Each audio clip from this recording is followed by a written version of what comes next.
6:51 de la mañana, ya estamos de regreso con más aquí en Imagen Empresarial, y ahora me encantaría presentarle la segunda parte de la entrevista que tuvo Rodrigo Pacheco con Alejandro Díaz del León, gobernador del Banco de México.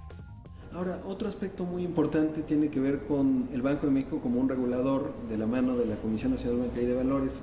¿Qué se ve en la banca? Porque siempre ha habido pues, la necesidad y el señalamiento de que haya más eficiencias. Está atorada ahora la ley FinTech. Desde esa óptica, ¿cuál es el papel en 2018 del Banco de México desde una óptica de acompañar al sistema financiero en cuanto a regulación? Yo creo que el sistema financiero ha avanzado mucho, sobre todo en su solidez.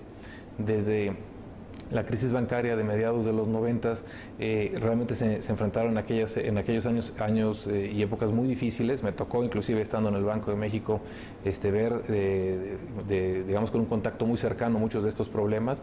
Se ha avanzado mucho. La banca mexicana hoy es mucho más resiliente y resistente a choques. Los niveles de capitalización son mucho más robustos, y tenemos, y no dicho por nosotros, sino inclusive por el Fondo Monetario en su reciente artículo 4, un sistema financiero robusto y resiliente. Esto es yo creo que un aliciente y un elemento de fortaleza para que el proceso de ajuste en este entorno pues sea lo más ordenado posible.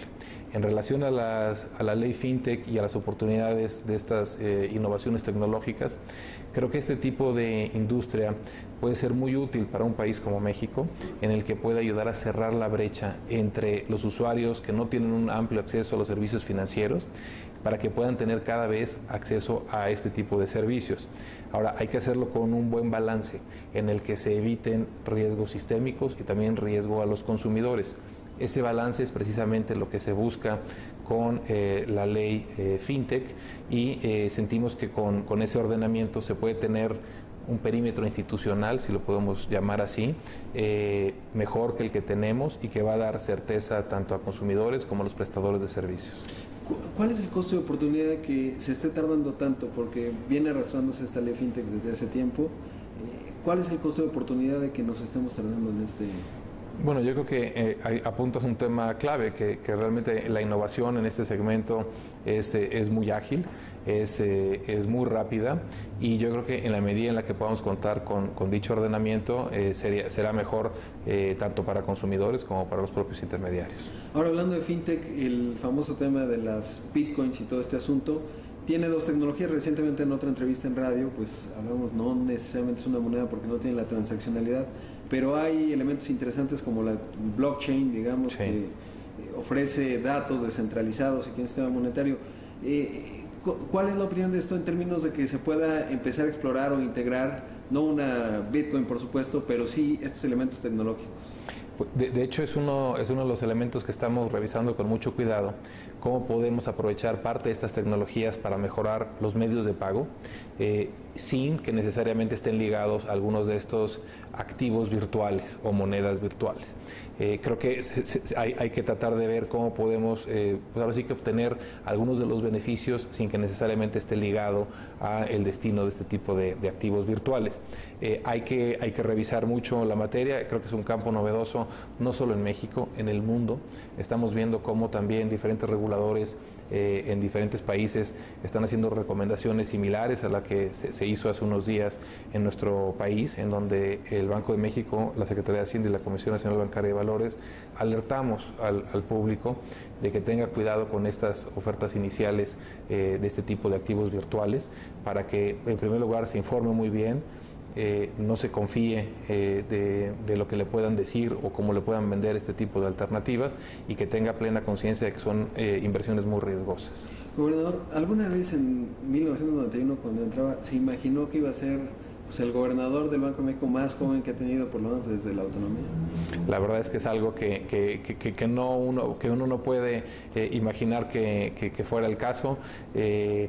He tenido la fortuna de crecer dentro del banco y conocer a la institución, también haber sido parte de la Junta de Gobierno a partir de enero de este año. Eso en sí mismo ya era un honor y un privilegio, y el cual se redobla con la responsabilidad actual.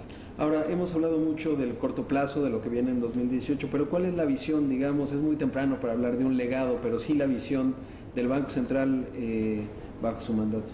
Yo diría que una de las principales lecciones que he visto en estos últimos 26 años es que cada uno de los tiempos que ha tenido el banco se ha dejado bases firmes para el siguiente. El hecho de estar yo aquí tengo mucho que agradecer a quienes me han precedido. Me tocó conocer al licenciado Mancera cuando era director general y después gobernador e interactuar con él, y mucho de ese esfuerzo y de ese legado a veces pasa inadvertido, o pueden ser pequeñas, pero cambios visto desde fuera, pero a la institución le cambian la manera de trabajar. Así que cualquier granito de arena o ladrillo adicional que uno considere va sumando, y al final del día hace una institución mucho más robusta.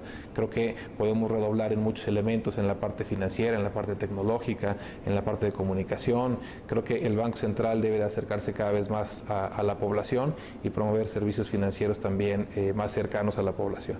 Ahora, ¿qué hace falta a México, más allá de las decisiones inmediatas de política monetaria, los ajustes que se tengan que dar? ¿Qué se necesita? Porque hoy vemos temas de corrupción, de inseguridad, etcétera. Digamos, en ese aspecto, ¿cómo pinta en el impacto económico para el país? Yo creo que el Banco de México tiene dos dimensiones. Una, digamos que a profundidad, que es en la materia monetaria, financiera y de sistemas de pagos, y también tiene un rol transversal, por así decirlo, en el cual alerta sobre algunos elementos que son importantes para que la economía funcione mejor y para que sea más dinámica y genere mayor bienestar.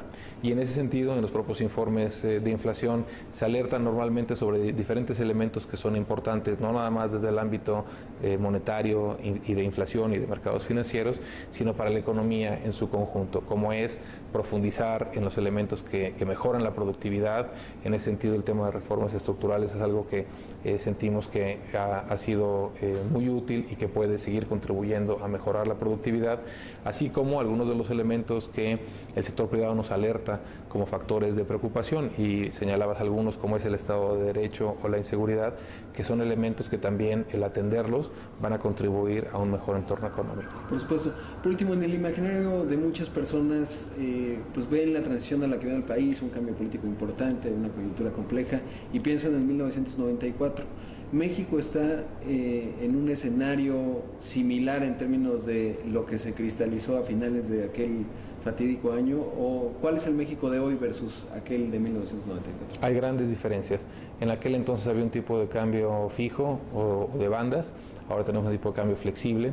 En ese entonces había una vulnerabilidad en el sistema financiero muy marcada y que se hizo notar. Ahora tenemos una fortaleza muy importante en el sistema financiero. Es decir, hay muchas diferencias. Diría que el andamiaje macroeconómico es mucho más robusto, las instituciones financieras son mucho más robustas, y creo que estamos en una posición de fortaleza para enfrentar un entorno adverso. Muchísimas gracias. Al contrario, muchas gracias a ti, Rodrigo. Gracias.